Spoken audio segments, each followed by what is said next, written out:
Hello' গাইজটো কি খবৰ আপোনালোকৰ? আপোনালোক সকলোকে মোৰ নতুন মিনি ভ্লগলৈ মই বাস্তৱ বৰাই আপোনালোক সকলোকে পুনৰ এবাৰ স্বাগতম জনাইছোঁ। এতিয়া সময় হৈছে ৰাতিপুৱা 4টা বাজিছে আৰু মই গৈ আছোঁ দেৰগাঁও ইকৰাণী। দেৰগাঁও ইকৰাণীত গাড়ীখন লোড কৰি আমি পুনৰ যাব লাগিব যোৰহাট। ক্লাছত ভৰি হাতত ষ্ট্ৰিং আৰু চকুকেইটা আগত ৰাখি এনেকৈয়ে গৈ আছোঁ যোৰহাট ইকৰাণী। আৰু ড্ৰাইভাৰ মানুহৰ এনেকুৱাই পাহৰি পেলাব লাগে ৰাতিৰ টোপনি। আৰু এইফালে এইটো হৈ গ'ল আপোনাৰ গোলাঘাট টু দেৰগাঁও ৰোড। আৰু আহি থাকোঁতে আমি পাইছোঁ এডোখৰ ৰধলা পথাৰত ৰৈছোঁ। আৰু ফাইনেলি আমি পাইছোঁ দেৰগাঁও তিনিআলিৰ পৰা আমি বাওঁ ছাইডে গৈ এতিয়া পামগৈ ইকৰাণী। দেখিব পাৰিছে পূৰা পোহৰ আহি গ'ল, যিহেতু আমি আন্ধাৰ হৈ থাকোঁতে আহিছিলোঁ। এতিয়া মানে পূৰা পোহৰ আহিলে আৰু লাহে লাহে। আৰু ফাইনেলি আমি আহি এইডোখৰ পাইছোঁহি আপোনাৰ ইকৰাণী, যিখন দলং এখন আছে।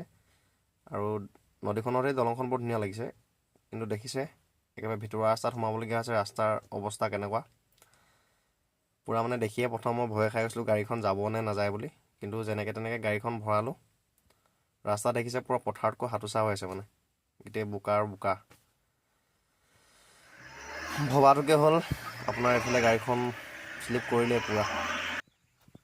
আৰু এইফালে ৰাতিপুৱা হ'ল, বেলি ওলাইছে, পালোহি য'ত আহিছিলোঁ আমি। তাত পূৰা কুঁহিয়াবাৰী চেৰি আছে, মানে এইফালে পূৰা গাঁৱলীয়া জেগাৰ পৰা দেখিবলৈ ধুনীয়া। আৰু এইফালে আপোনালোকক বস্তু এটা দেখাইছোঁ, এইবিলাক নুনী গুটি বুলি কয়, আপোনালোকৰ এইফালে কি বুলি কয় জনাব। খাবলৈ বৰ টেষ্টি হয়, মই কেইটামান খাই চালোঁ বাৰু। আপোনালোকৰ এইফালে কি বুলি কয় জনাব কমেণ্ট কৰি। আৰু ফাইনেলি আমাৰ লোড শ্বুট কৰি হৈ গ'ল, কিন্তু কাহিনী এটা হ'ল গাড়ীখন ফচিলে। গাড়ীখন মানে বোকা দেখিছে কেনেকুৱা, গাড়ীখন মানে অলপ হেৰিতে শ্লিপ কৰি আছে।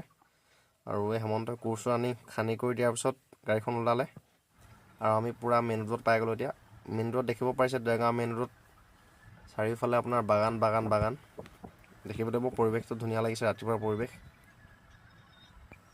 আৰু এনেকৈ আমি গৈ আছোঁ আপোনাৰ যোৰহাট। আৰু এইফালে দেখিছে যিটো ৰাস্তাত সোমাইছিলোঁ গোটেই গ্লাছলৈকে একদম বোকা মাৰি পঠালে মানে। আৰু এইফালে দেখিব পাৰিছে খুব সুন্দৰ, একেবাৰে আপোনাৰ মেইন ৰোডৰ কিনাৰতে থকা চালুং চুকাফাৰ কিবা সমন্বয় ক্ষেত্ৰ। বৰ সুন্দৰ লাগে দেখিবলৈ ৰাস্তাৰ পৰা, দেখিব পাৰিছে আপোনালোকে। আৰু আমি বৰ্তমান আহি এতিয়া পাইছোঁহি এখন নতুনকৈ বনাই আছে যোৰহাটৰ যিখন অভাৰব্ৰিজ, তাৰ ছাইডেদি আমি আহিছোঁ। কমপ্লিট হোৱা নাই আৰু চাগে বহুত দিন নালাগিব আৰু কমপ্লিট হ'ব। এইখন নতুনকৈ বনাই আছে। আৰু এতিয়া আমি আহি আছোঁ তাৰ ছাইডেদি, মানে ছাৰ্ভিচ ৰোডেদি আহি আছোঁ। আমি বৰ্তমান গাড়ীখন খালী কৰি আহিলোঁ, দেখিছে।